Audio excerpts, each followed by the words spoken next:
Bom dia, meus amados. Hoje é segunda-feira, dia 18 de maio de 2026. Vamos para mais um vídeo de perguntas e respostas. Dizendo mais uma vez, como sempre, as perguntas podem ser feitas como comentários abaixo dos vídeos, ou então também lá na minha página do Facebook, eu posto os vídeos lá também, e também nas mensagens individuais, particulares, pessoais, nas redes sociais as quais eu faço parte, e que alguém tenha o meu contato. A primeira pergunta de hoje, na verdade, pede um comentário sobre Jesus. Comente sobre Jesus, Sananda, e a Igreja Católica e o seu papel na quinta dimensão. O que será revelado de verdade que a Igreja distorceu na terceira dimensão? Quando nós falamos de religiões, é um pouco complicado porque são crenças. Nós não podemos ir contra as crenças das pessoas. Então, independente se é a Igreja Católica, se é evangélica, se é luterana, se é qualquer uma outra, as crenças, elas são construções dentro da estrutura de alma de cada ser humano. E eu diria que cada um entende de uma maneira, então nós temos que respeitar as crenças das pessoas. Não é porque eu sou de uma religião ou de outra que eu estou certo e os outros estão errados. Pelo contrário, as religiões elas são apenas janelas de consciência e cada um se sente familiarizado com as instruções que são passadas naquela religião. As religiões elas têm uma certa importância, embora com o tempo nós sabemos que elas deixarão de existir. Porque a religião ela vem de uma palavra chamada religar. E nós não precisamos religar nada, nós sempre ficamos ligados desde que viemos da fonte, passamos por todas as dimensões, e mesmo aqui, como um fractal de alma, nós temos a ligação com a fonte criadora. Então não há nada que se ligar. Mas as religiões elas podem ser úteis para que aquelas pessoas que não têm muita convicção das suas ações, pelo menos se policiar um pouco, nem que seja através dos dogmas, através das crenças, mas pelo menos que ajude um pouquinho. No fundo, as religiões foram importantes. É claro que na medida que nós vamos expandindo a consciência, a religião ela perde o sentido. Então, não importa qual a pessoa segue, a hora que ela expande aquela consciência que está naquele ser humano, a religião ela perde o sentido porque ela passa a ter pouca importância. O conhecimento daquela consciência vai além das limitações da religião. Então, Cristo, Jesus, na verdade, ele é uma alma, uma super alma. Ele é o criador desta galáxia, porque a super alma pode criar galáxias e universos. E ele se fez presente há 2000 anos como o Cristo Jesus, conhecido de todas as religiões cristãs. Mas ele nunca deixou de ser o Sananda. Ele apenas teve uma limitação. Ele se adensou para a nossa dimensão de consciência para poder nos instruir. E nesta condição ele perdeu muito da sua capacidade de consciência, mas mesmo assim ele sempre ficou num patamar mais elevado, tanto que ele conseguiu deixar o seu legado. E esta religião cristã, como a Igreja Católica, ela seguiu os primeiros tempos. Nos primeiros tempos não estava separada católica, luterana, evangélica e outras tantas. Era uma só, eram seguidores do Cristo. Por isso, religião cristã. Depois apareceram assim alguns personagens e foram criando a sua própria religião dentro do seu conceito. Diferente um pouquinho uns dos outros, mas aqui o tema hoje se refere à Igreja Católica, e distorceu as coisas na terceira dimensão. E eu diria que a Igreja Católica começou a mudar o ensinamento que o Cristo nos deixou depois de 3 séculos, a partir do ano 300. E foi um pouco mais tarde que excluíram mais uma parte, que é a reencarnação. Suprimiram a reencarnação. Mas isso também não tem muita importância, porque não vai mudar os planos do Criador para o planeta Terra. Apenas uma crença que se distorceu e atrapalhou um pouco, porque na verdade a alma ela não morre, ela é eterna. E ela sempre sobrevive e ela vai seguindo um caminhar de ascensão, porque a alma é uma consciência. Nós temos hoje muitas informações diferentes do que as religiões nos disseram, mas eu sempre penso, aquilo que eu aprendi lá na infância, dentro da igreja, serviu naquela época. Hoje não faz falta, mas também não incomoda. Temos conceitos diferentes hoje? Sim. Saímos dos dogmas? Sim. Muitos não. Mas é a questão de cada um. Se a pessoa se sente bem dentro de uma igreja, dentro de uma religião, ela tem que continuar lá, ela está bem lá. Nós não podemos obrigar as pessoas a acreditar naquilo que nós acreditamos, e também não podemos obrigá-las a seguir aquilo que nós estamos seguindo. Porque ninguém tem a verdade absoluta. Na terceira dimensão, já foi dito tantas vezes, a verdade ela é relativa ao entendimento de cada um. E esse comentário, que não é uma pergunta, é um comentário, o papel da Igreja Católica na quinta dimensão. As orientações que nós temos e que são canalizadas de consciências mais elevadas dizem que na quinta dimensão de consciência não haverá nenhuma religião. Não haverá dogmas, não haverá igrejas. Porque nós somos um templo sagrado. A nossa alma é o templo. O templo de cada um. E hoje mesmo, muitas almas encarnadas já têm esse entendimento. Não adianta você frequentar uma igreja, um templo, seguir as regras de uma religião e fora disso, ser um mau caráter. Não vai resolver nada, você está se condenando ao exílio. O importante em tudo é as ações que praticamos a cada dia, a cada hora. As nossas intenções vão gerar sempre as ações, e as ações vão determinar se a alma está evoluindo ou está estagnada. Na nova Terra, nós não precisamos mais disso, porque a nossa consciência estará muito elevada em comparação com agora, e não é preciso que ninguém diga o que tem que fazer e que nos traga orientações como se fosse uma escola, o professor ensinando o aluno. Nós vamos simplesmente exercer a nossa consciência muito elevada. Cada um sabe o que fazer, o que não fazer. Cada um sabe o resultado de cada coisa. Como eu disse esses dias, nós não podemos nem imaginar a Terra de quinta dimensão com a consciência na terceira dimensão. É muita diferença, não tem como. Então, o papel das igrejas também termina com o final da transição planetária.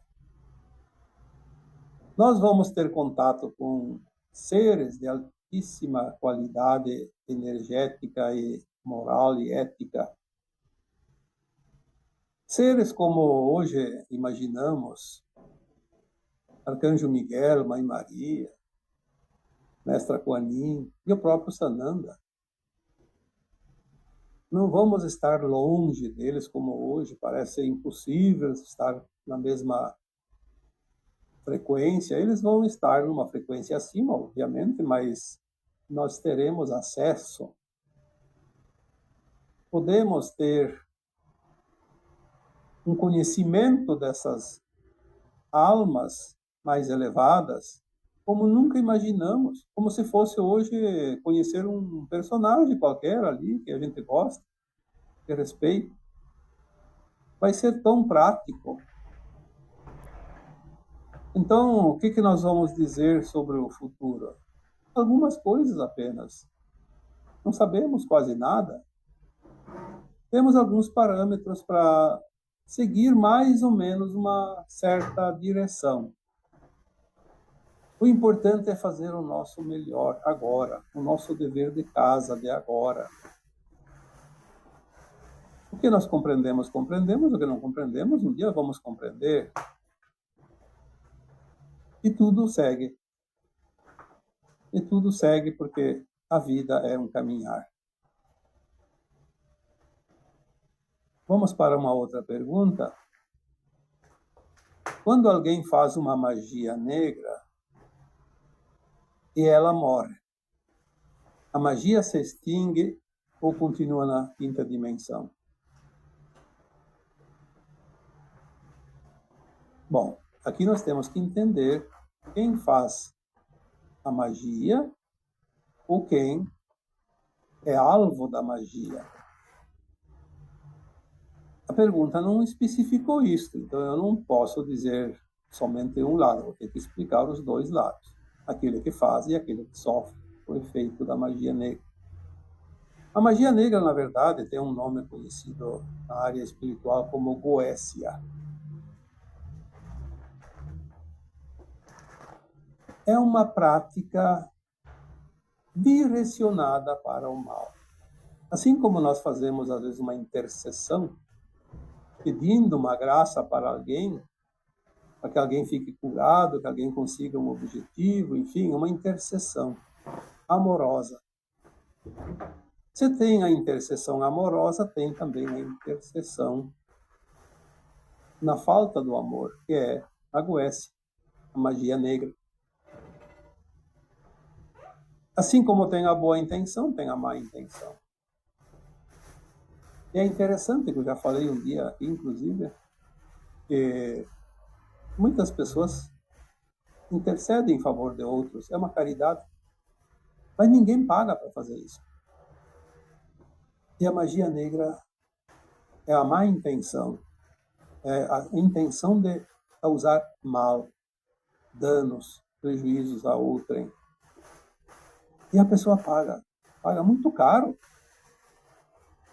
É um preço bem elevado, financeiro, falando nisso. E depois tem o preço do karma, que é pior. Então, se a pessoa fez a magia ou pediu para alguém fazer, pagou para alguém fazer, é o mandante. E essa pessoa, que é o mandante, morre, ela vai ficar com o karma. O karma não vai para a quinta dimensão. Essa pessoa vai para o exílio e continua na terceira dimensão. Isso é ponto. Aquela que cobra para fazer a magia negra tem a mesma moeda de troca. É coautora. Ainda ganhou para fazer. Então, tanto aquele que encomendou quanto aquele que fez a magia está no mesmo barco. Desencarnou nesta vida, o mal que foi praticado vai ficar como bagagem de alma. Não tem como ir para a quinta dimensão quem tem bagagem do mal dentro de si. Agora, se a pessoa, aqui a pergunta não especificou, então vamos colocar do outro lado. A pessoa que sofreu a magia morre. Sim, a pessoa que sofreu a magia, pagou o preço de uma magia, o resultado, porque recebeu aquela energia e ficou mal, ficou doente, ou teve prejuízos, ou não conseguiu os objetivos que queria, enfim.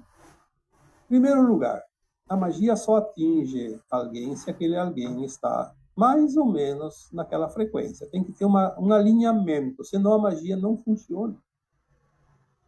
Pode até respingar, mas não naquela potência que você pensa, que alguém possa imaginar. Ah, a pessoa está sofrendo ataques de magia escura, de Boécia. Porque ela tem alinhamento, senão ela não sofre, não. É claro que existem tecnologias hoje muito acima disso. Tem seres humanos que dominam tecnologias, que é tecnologia de plasma dirigida e faz mal e causa mudanças, inclusive no clima. Imagina numa pessoa. Mas isso aí é outra coisa, foge aqui da pergunta. Alguém pagou alguém para fazer uma magia para o trem. Essa terceira pessoa sofreu os efeitos, porque tinha um certo alinhamento, tinha uma certa frequência, sofreu. Aí ela desencarna. Se ela vai para a quinta dimensão, obviamente que na quinta dimensão não vai ter dor e sofrimento. Não precisa nem discutir. Quem vai para a quinta dimensão não tem mais nada, dependência. Mas antes da quinta dimensão, quando essa alma desencarnava, mesmo assim ela ia para o umbral, tanto faz, umbral baixo, médio ou elevado. Depois da morte, tudo limpa. Cada existência fica apenas o registro da experiência vivida naquela encarnação. Na próxima muda tudo. Então não se preocupe, aquela pessoa que sofre algum efeito de Boécia, ao desencarnar, deixa para trás. Tudo se termina ali. Vamos para mais uma pergunta. Por que a alma, que ao desencarnar, vai para 4D, seria a quarta dimensão, obviamente, por que ela precisa ir para o umbral se tudo é passageiro e já lembra das vidas passadas? Eu vou reformular um pouquinho essa pergunta para ficar mais fácil de vocês entenderem. Ela quer dizer, por que a alma que está encarnada agora, quando desencarna, vai para a quarta dimensão? Por que ela vai para o umbral se ela vai lembrar de tudo?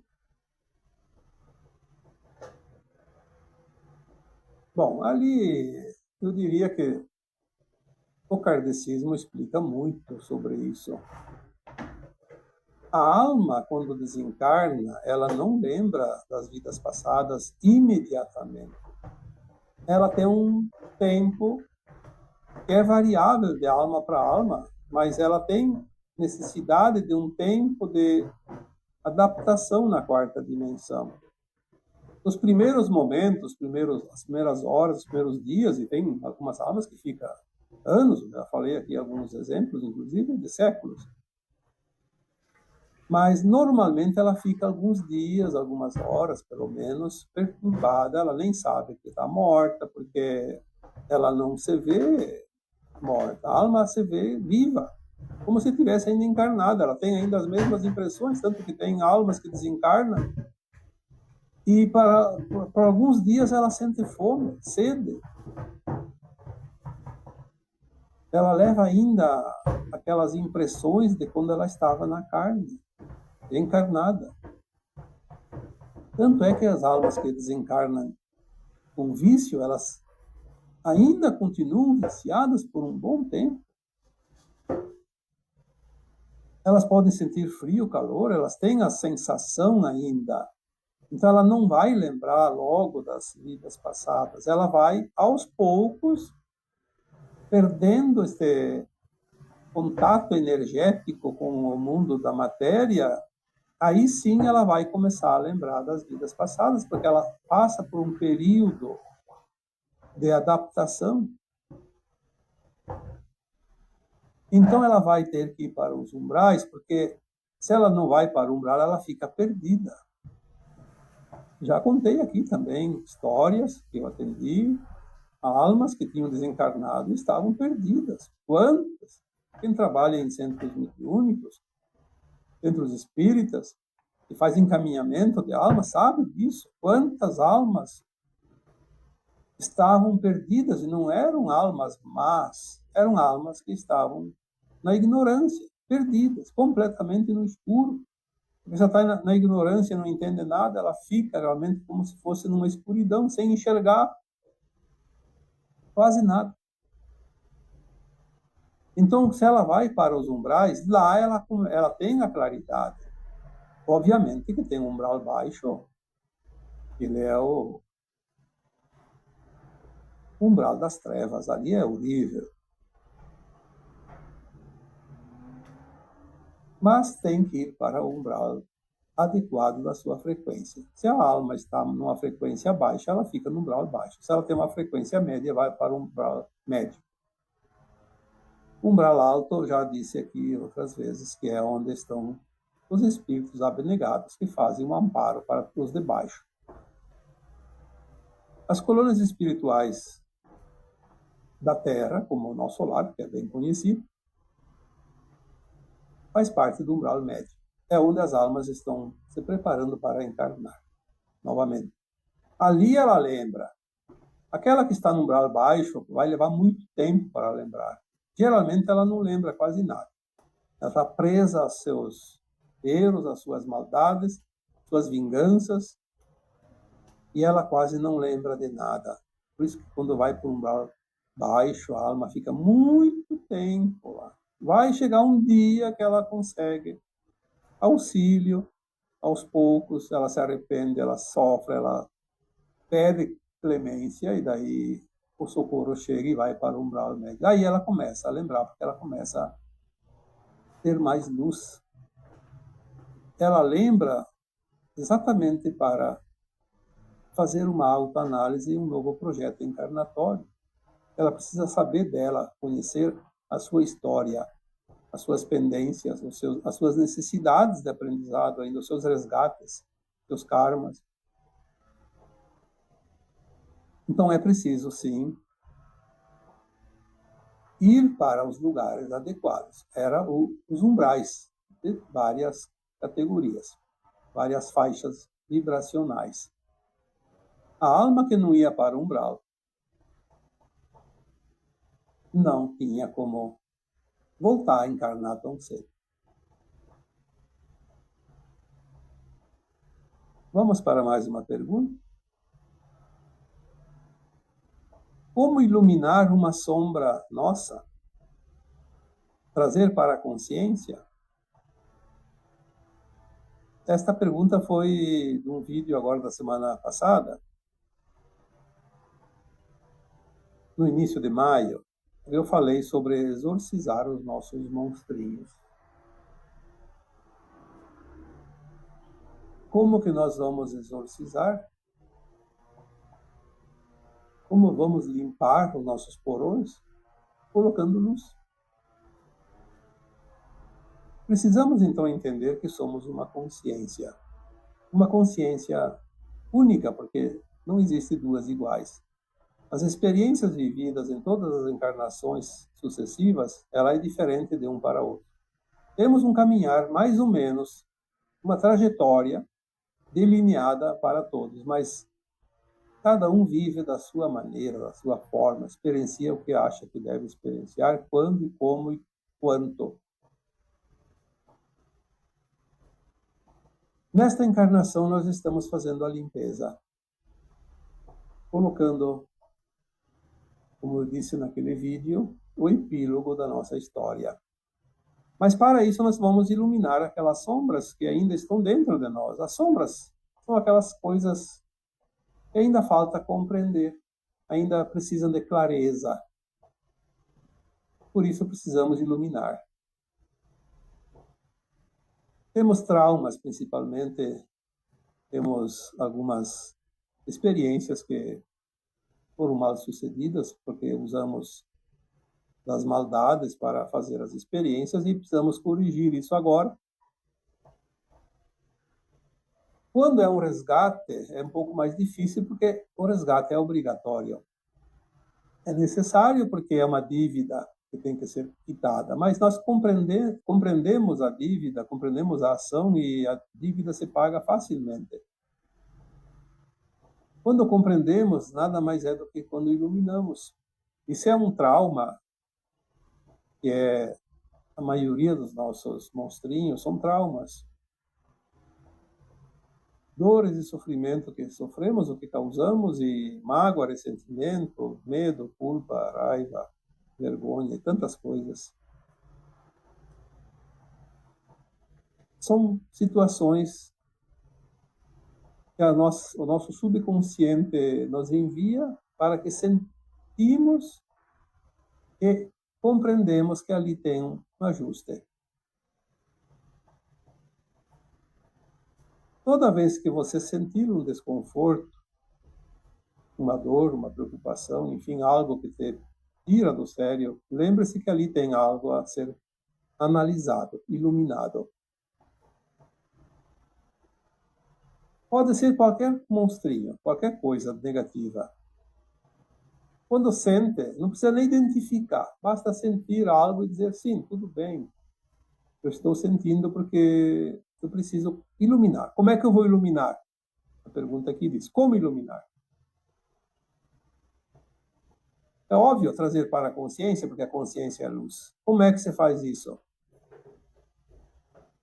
Por exemplo, você tem uma culpa muito grande entre você. Então, qualquer coisa que você faça hoje, você fica com o pé atrás. E sempre tem alguma razão para dizer, não deu o que eu esperava. Então, eu não sirvo para nada, eu não presto, eu não tenho sorte, tenho o dedo podre para a escolha, tenho isso, tenho aquilo. E, na verdade, é um sentimento de culpa tão grande que a alma se sente culpada e se pune. Se autopune. Então, qualquer situação que represente uma sombra dentro de nós, basta simplesmente analisar e dizer para si mesmo: eu estou aqui numa escola para aprender. A lição que eu não aprendi numa vez, eu aprendi em outras vezes. Se eu não aprendi no passado, eu tenho o presente para aprender. Quando eu fiz algo errado, eu fiz porque achei que naquela hora eu devia fazer daquela forma. Mesmo sabendo que não era justo, que não era correto, que não era ético, eu fiz. Agora eu não faço isso. Eu já fiz. Já passei pela experiência. Hoje eu sou uma pessoa diferente, sou uma alma melhorada. Você faz uma reprogramação mental de você mesmo. Uma reprogramação de consciência. Não, eu não sou culpado.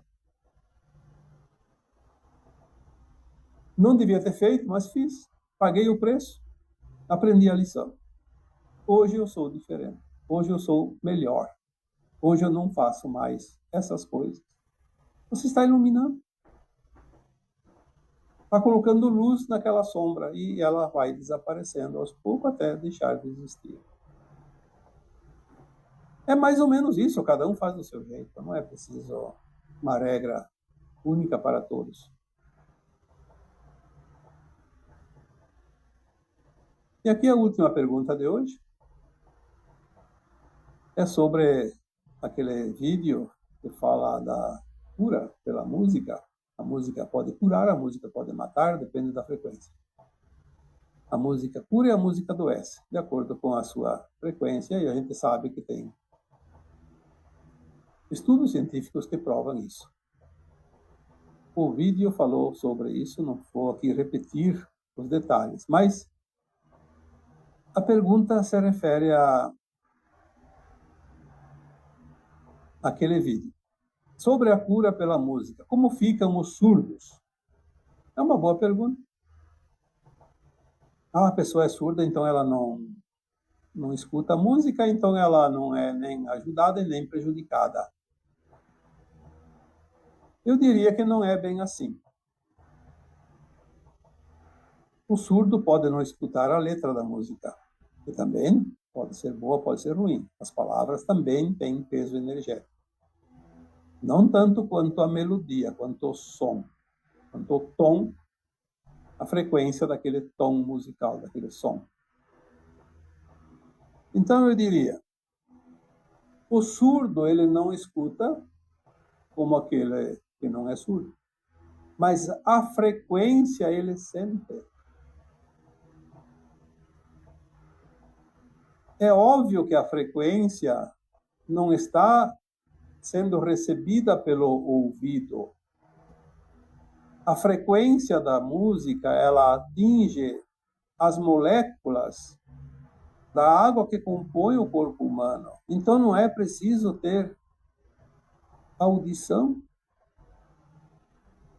porque não é a orelha, não é o ouvido que vai interferir, que vai receber a baixa frequência ou alta frequência. É claro que o som incomoda mais para quem tem a audição plena. Quem é surdo não se incomoda tanto com o barulho porque não escuta. Mas a interferência da vibração, da frequência daquele som vai mexer nas células do corpo humano. Então, o surdo também é afetado positivamente ou negativamente através de uma música de boa frequência ou de má frequência. Alta frequência, baixa frequência. Tem categorias de frequência. Eu acho que mais do que isso não é preciso dizer. Apenas uma observação. Naquele vídeo que eu fiz sobre os exilados de Capela, teve uma pessoa, inclusive, que não é brasileira, lá da Itália, que me mandou uma mensagem dizendo que a distância entre a Terra e o sistema de Capela, de onde vieram os exilados de Capela, ele consultou a Wikipédia e disse que a quilometragem não estava certa, e de fato não estava. No livro Os Exilados de Capela tem essa medida, a distância da Terra e daquele sistema de Capela na constelação de Cocheiro. 45 anos-luz. E eu tinha dito no vídeo 45.000 anos-luz. Eu não sei de onde saiu esse 1.000. Às vezes, alguns dados eu anoto para não me embaralhar, para não dar informação errada. E aquela eu não sei como é que saiu o 1.000 a mais ali. É 45 anos-luz, sim. Embora a pessoa que me corrigiu, e eu agradeço a correção, porque foi de uma forma educada, não foi uma crítica, foi apenas uma observação, tanto que mandou no particular. Então, ele dizia que a Wikipédia diz que é 42 anos, mas no livro provavelmente foi inspirado pelas consciências mais elevadas, porque é um livro que quem escreve sempre traz as informações dos seus guias espirituais. E eles devem ter a medida mais certa do que a própria ciência, porque eles são acima dos humanos. Mas também não vai fazer muita diferença 42 para 45. A verdade é que é longe, muito longe. Então é isso. Ficamos com essas perguntas para hoje. E agora eu vos deixo com o meu abraço de luz em cada um de vocês. Namastê.